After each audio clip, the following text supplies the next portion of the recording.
Avui és el dia per tancar temes pendents i tornar cap a casa. Moltes maletes amunt i avall, però a un pas més lent i amb una sensació de feina feta.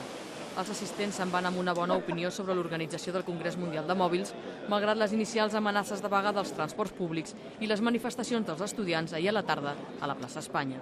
Vàrem utilitzar l'altra porta, així que no em va afectar. Tuvimos que salir corriendo porque tenía el vehículo ahí y por lo visto iban allá a Plaza España. Quan vas al congrés amb tanta gent i veus que el nivell de seguretat és tan alt, et sents molt bé.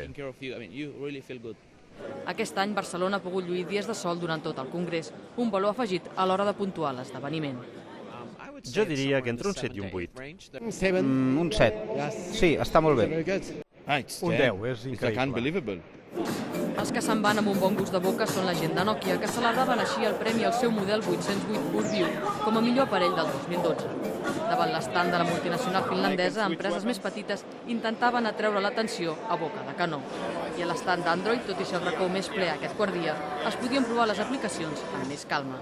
Alguns es feien les últimes fotografies o s'intercanviaven pins, les úniques peces de metall al Congrés no connectades enlloc. Al Congrés li queden poques hores. Segons les previsions de l'organització, en aquesta edició superaran els 65.000 visitants i els torna a convocar per l'any vinent a Barcelona del 25 al 28 de febrer.